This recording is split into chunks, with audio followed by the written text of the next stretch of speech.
Kristen seminggu berapa kali? Cuma sekali doang. Kalau sama-sama selamat, ngapain kerjaan 35 kalau ada satu juga selamat? Ibadah seminggu cuma sekali. Cukup percaya aja Yesus itu Tuhan, kata mereka. Dijamin pasti masuk surga. Kalau Islam apa-apa serba insya Allah kata mereka kan. Yang saya mau tanyakan adalah bagaimana Islam bisa yakin bahwa mereka akan selamat? Yakin masuk surga atau tidak kalau detik ini mati, itu penekanan kami. Saya tanya di Facebook, ada banyak orang Islam tidak yakin. Orang Islam ditanya dia masuk surga, orang goblok namanya. Ajarannya, ya, itu berarti itu ajarannya pasti masuk surga. Kita sebagai manusia itu tidak pasti. Karena hidup kita ini tidak tahu ada sudah jahat, sudah jadi pembunuh, kemudian jadi dan sebagainya, tidak tahu. Tapi agama Islam pasti masuk surga ya, pasti.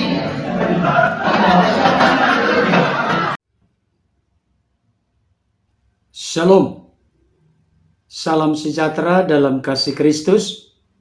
Pada kesempatan ini, secara khusus saya akan memberikan satu ulasan penting dan menarik, tanggapan untuk Ustadz Insan Mokoginta. Kristen ibadah 1 kali seminggu dan cukup percaya Yesus pasti selamat. Sebelum saya lebih jauh memberikan ulasan terkait dengan hal ini, ada baiknya kita simak dan saksikan dulu pernyataan dari Ustadz Insan Mokoginta berikut ini. Masuk Islam, ya kalau dipikir-pikir lebih ribet kok, lebih repot kita masuk Islam.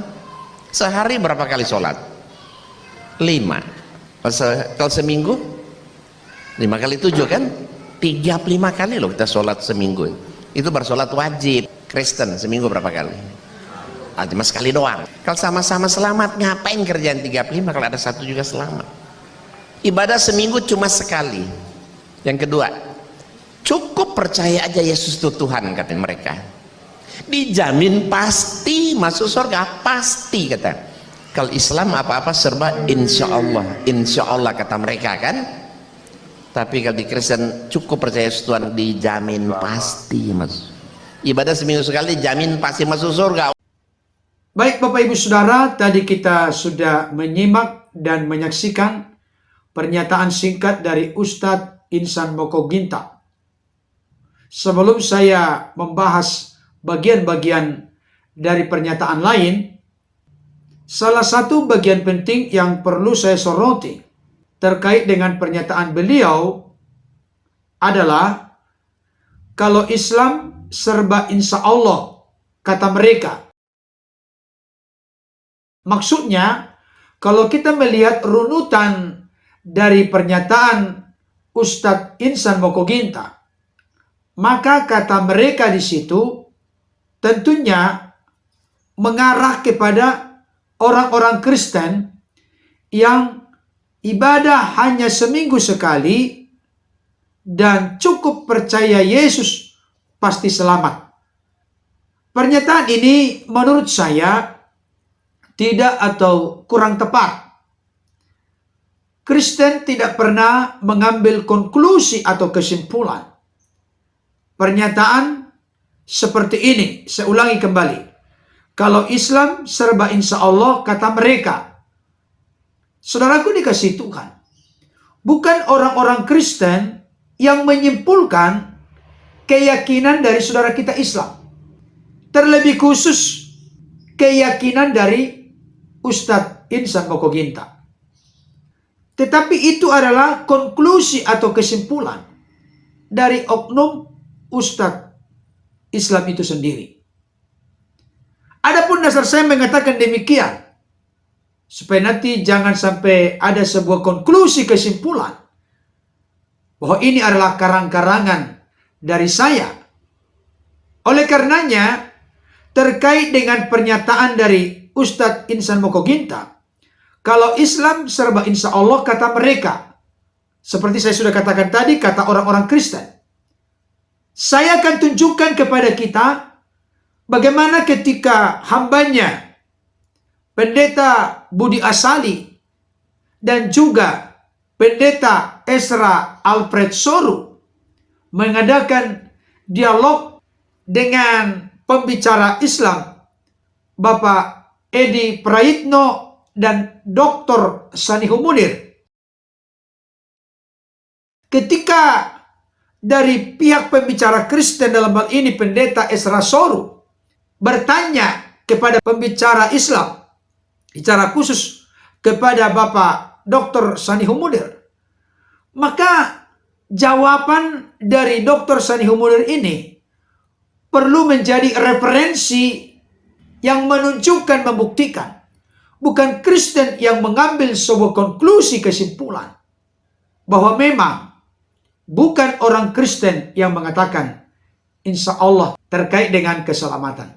Oleh karenanya, ada baiknya saya akan tunjukkan kepada Bapak Ibu Saudara pertanyaan dari pendeta Ezra Soru yang kemudian dijawab oleh Dr. Sanihu Munir berikut ini. Kalau tadi kami sudah tunjukkan ayat-ayat bahwa semua orang berdosa yang tidak percaya pada Kristus tidak mungkin bisa buat baik. Karena itu perlu penebusan supaya dia beriman, maka dia selamat. Tapi Islam menolak konsep penebusan itu.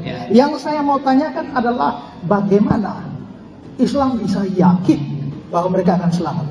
Kalau saudara semua mati malam ini, apa keyakinan saudara bahwa saudara akan selamat? Oke, saya tahu.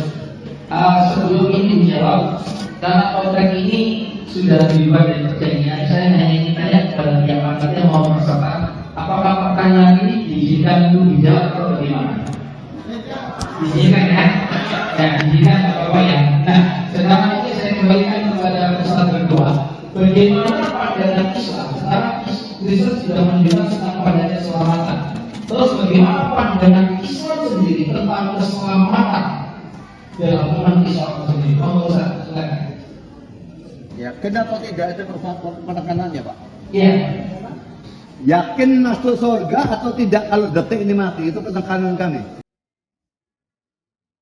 Ya, kalau bagi umat Islam aku yakin, bukan yakin, aku yakin masuk surga. Kalau saya mayoritas tidak yakin. Oh, bahwa beda. Ya. Kalau Islam, Saya tanya di Facebook pada banyak orang Islam tidak yakin. orang Islam bertanya tidak yakin masuk surga, orang Islam goblok memangnya. Ya, goblok. Sangat banyak. Sangat banyak.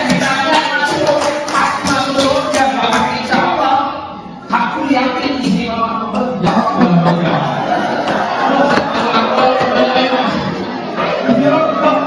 Imam Islam kan ayo Allah.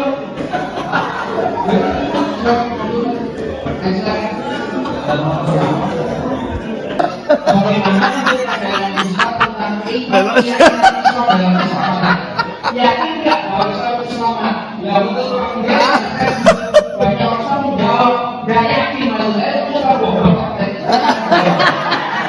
Wangi kedua, ajarannya, ya itu ajarannya pasti masuk surga. Kita sebagai manusia itu tidak pasti. Karena hidup kita tidak tahu, ada sudah jahat, ada sudah jadi pembunuh, kemudian kita jadi ada dan sebagainya, tidak tahu. Tapi ada Islam pasti masuk surga, pasti.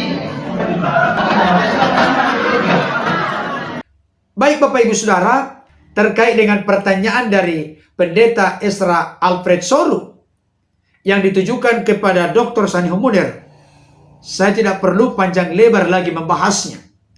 Tetapi pada kesempatan ini saya akan mengulas, mengeksplorasi dari data dan fakta Alkitab. Benarkah konklusi, kesimpulan, pernyataan dari Ustadz Insan Moko Ginta yang menegaskan dua hal.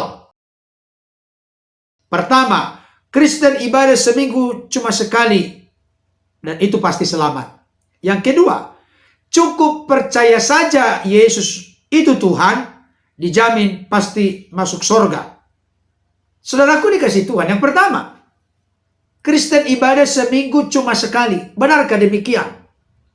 Saudaraku, ini merupakan sebuah konklusi atau kesimpulan yang tidak benar. Kenapa saya katakan demikian?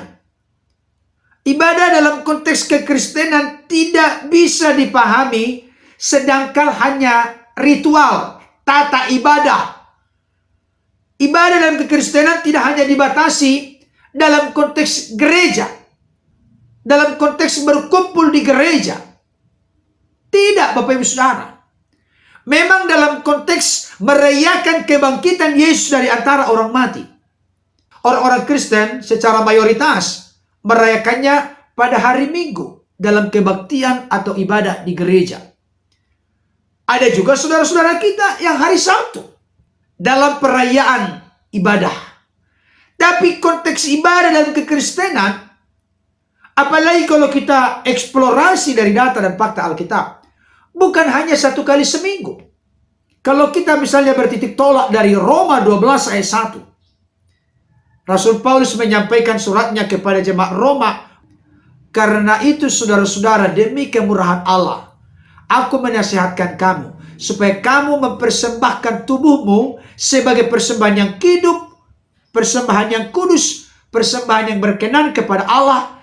Itulah ibadahmu yang sejati. Dalam kekristenan, ibadah yang sejati, ibadah yang murni adalah mempersembahkan totalitas tubuh, roh, jiwa kepada Tuhan sebagai persembahan yang hidup, kudus, berkenan kepada Allah. Jadi kapan kita mempersembahkan hidup kita? Setiap saat, setiap waktu, bukan hanya hari Minggu. Tapi konteks komunitas berkumpul sesama tubuh Kristus, gereja Tuhan, orang-orang percaya, itu memang dilakukan ada hari Sabtu, ada hari Minggu. Mari kita coba melihat dari konteks Daniel. Dan ini menginspirasi tubuh Kristus, gereja Tuhan, orang-orang percaya. Ada yang namanya ibadah umum, ada yang namanya ibadah keluarga, ada yang namanya ibadah pribadi. Kita buka Daniel 6 ayat 11. Dikatakan demikian. Demi didengar Daniel bahwa surat perintah itu telah dibuat, pergilah ia ke rumahnya. Dalam kamar atasnya ada tingkat-tingkat yang terbuka ke arah Yerusalem. 3 kali sehari ia berlutut, berdoa serta memuji Allahnya seperti yang biasa dilakukannya. Ayat ini menegaskan Daniel berlutut, berdoa serta memuji Allahnya 3 kali sehari seperti yang biasa dilakukannya. Ayat ini pun menginspirasi orang-orang Kristen. 3 kali sehari beribadah. Jadi Bapak Ustadz Insan Moko Ginta tidak boleh menerapkan pengertian pemahaman Bapak Ustadz dalam konteks ibadah sesuai dengan apa yang diyakini dan dipercayai oleh Ustadz Insan Moko Ginta. Tidak bisa. Dan saya mau sampaikan pada kesempatan ini, inilah sebenarnya yang menjadi titik persoalan besar. Sehingga tidak ada titik temu pengertian dan pemahaman. Kenapa?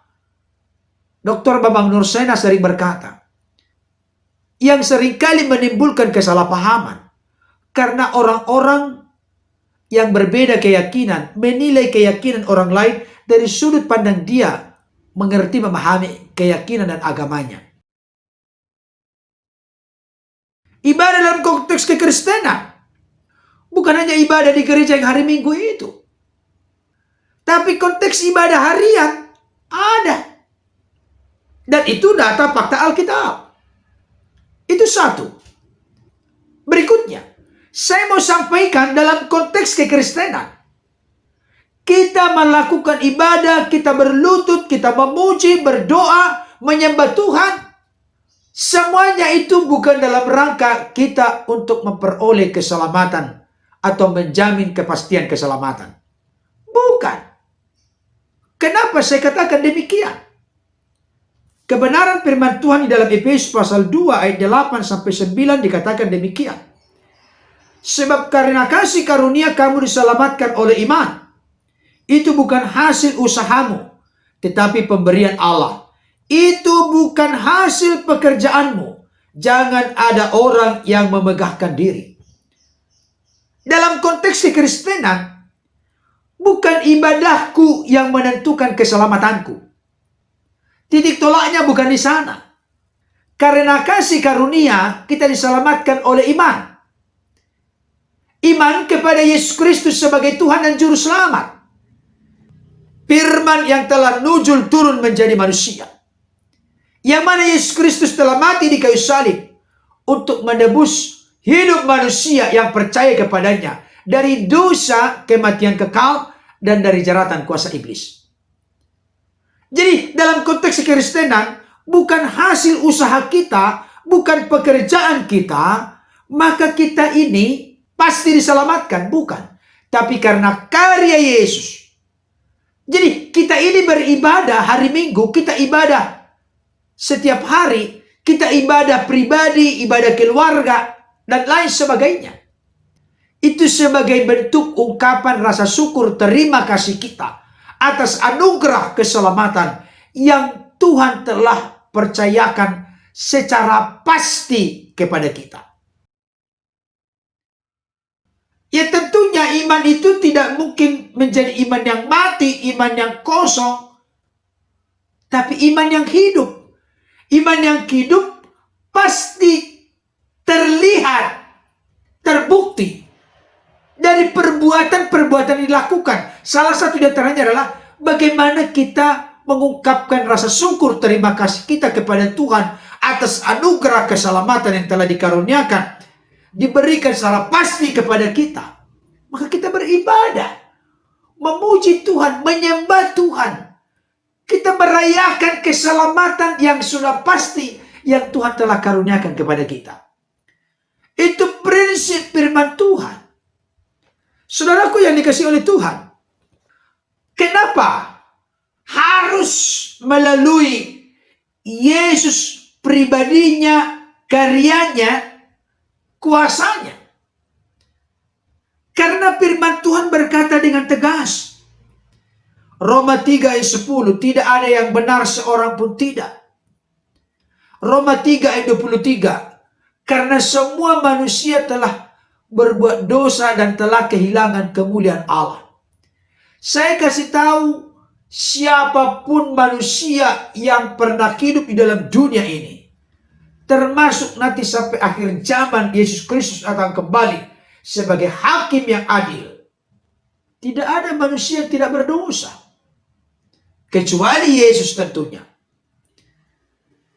Oleh karena itu tidak mungkin orang berdosa menyelamatkan orang berdosa. Hanya pribadi yang tidak berdosa yang punya otoritas, potensi, dan kuasa serta jaminan untuk menyelamatkan orang berdosa. Itulah Yesus yang tidak berdosa. Rela sampai dijadikan dosa supaya kita diselamatkan dan dibenarkan serta didamaikan dengan Bapa. Firman Tuhan di dalam Mazmur 51 ayat 7 berkata begini, sesungguhnya dalam kesalahan aku diperanakkan, dalam dosa aku dikandung ibuku. Dalam konteks kekristenan, ada yang namanya dosa yang sudah melekat di dalam diri manusia dari sejak kejatuhan Adam dan Hawa.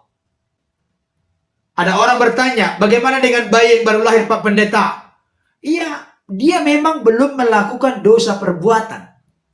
Tapi dosa waris, dosa yang turun dari Adam sampai kepada kita saat ini, sampai kepada manusia yang akan datang, sampai Yesus kembali datang pada kali yang kedua, sudah berdosa semuanya.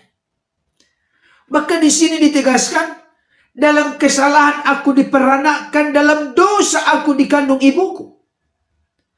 Bahkan Yesaya pasal 64 ayat 6 berkata begini, demikianlah kami sekalian seperti seorang najis, dan segala kesalehan kami seperti kain kotor. Kami sekalian menjadi layu seperti daun, dan kami lenyap oleh kejahatan kami seperti daun dilenyapkan oleh angin. Dan segala kesalehan kami seperti kain kotor. Apapun kebaikan kita, perbuatan kita, kesalehan kita, kekudusan kita, kebenaran kita itu tidak memenuhi standar di mata Tuhan. Di sini dikatakan, dan segala kesalehan kami seperti kain kotor. Bukan keberdosaannya, bukan kejahatannya, bukan kenajisan yang menjadi seperti kain kotor, tapi kesalehan. Coba kita pikirkan ini, firman Tuhan ini. Tidak ada yang layak, tidak ada yang berkenan, tidak ada yang benar. Karena memang seperti firman Tuhan, semua manusia telah berbuat dosa dan telah kehilangan kemuliaan Allah. Dan jangan lupa, upah dosa adalah maut. Tapi kasih karunia Allah adalah hidup yang kekal di dalam Kristus Yesus. Itu sebabnya Yohanes 3 ayat 16 berkata, karena begitu besar kasih Allah akan dunia ini, sehingga ia telah mengaruniakan anaknya yang tunggal, supaya barang siapa yang percaya kepadanya tidak binasa, melainkan beroleh hidup yang kekal.